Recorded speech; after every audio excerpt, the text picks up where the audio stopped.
Assalamualaikum warahmatullahi wabarakatuh. Selamat malam sahabat pionir semuanya. Bertemu kembali di channel Ubluk-Ubluk TV Info. Banyak sekali teman-teman yang sampai hari ini bertanya-tanya. Kemudian di kolom komentar dan lain sebagainya, bahwa saat ini para pionir itu belum ada atau belum banyak yang KYC. Jadi problemnya itu adalah mereka belum KYC sampai saat ini. Nah, jadi teman-teman, buat yang belum KYC ini nggak usah khawatir.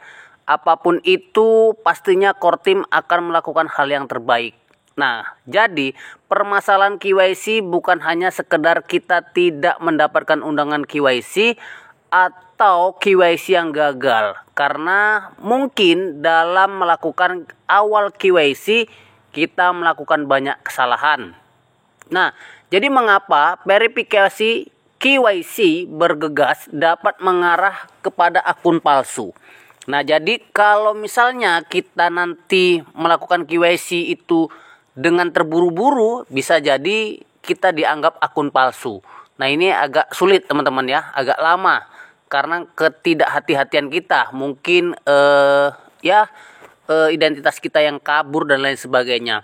Jadi pentingnya proses yang teliti dan akurat yang dilakukan pada saat hari ini, yaitu pertanggal 23 Januari 2023, KYC atau kenali pelanggan Anda atau Know Your Service adalah proses penting untuk memastikan keamanan dan integritas platform online.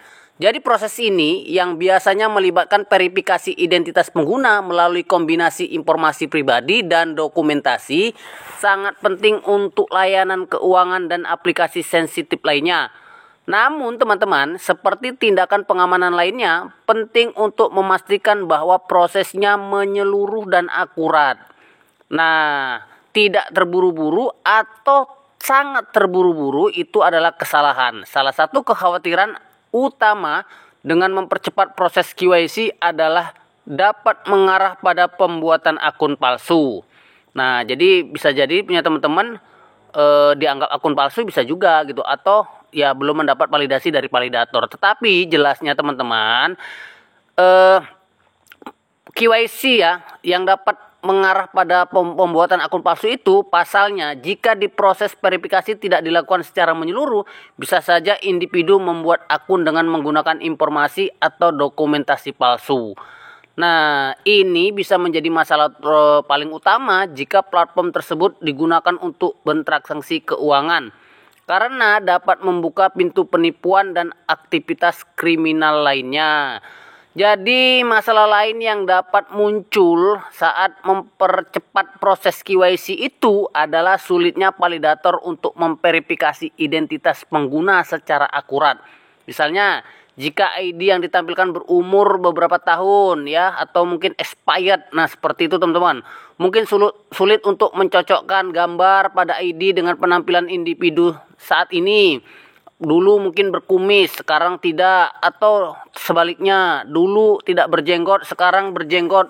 Nah, mungkin seperti itu. Jadi selain itu, jika selfie atau gambar lain yang diberikan tidak jelas atau kualitasnya buruk, dapat menyulitkan validator untuk mengkonfirmasi identitas pengguna. Jika Anda mengalami masalah dengan verifikasi KYC Anda, bersabarlah teman-teman.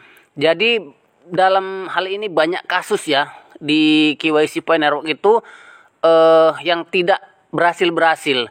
Nah, jadi kita akan dapat mengirimkan kembali dokumentasi atau gambar jika tidak diterima pertama kali di KYC. Selain itu, penting untuk memastikan bahwa setiap gambar atau dokumentasi yang ada yang Anda berikan tentunya itu jelas dan berkualitas baik, pasti akan diterima. Karena ini akan memudahkan validator untuk mengkonfirmasi identitas kita. Nah, kesimpulannya sih, KYC adalah langkah keamanan penting yang membantu memastikan integritas platform online. Namun, penting untuk memastikan bahwa proses tersebut dilakukan secara menyeluruh dan akurat dan tidak terburu-buru atau tergesa-gesa. Jika Anda mengalami masalah dengan verifikasi KYC Anda, bersabarlah dan dipastikan bahwa setiap gambar atau dokumentasi yang diberikan berkualitas baik itu akan selesai.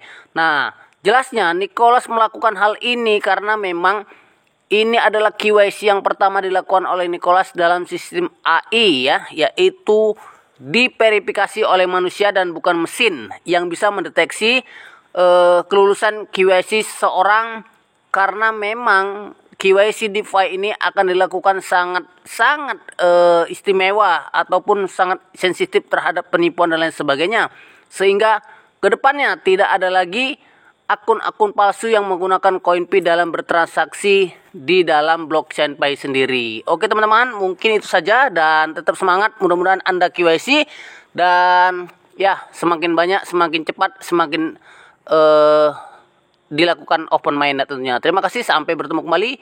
Selamat malam dan salam petir, jeder.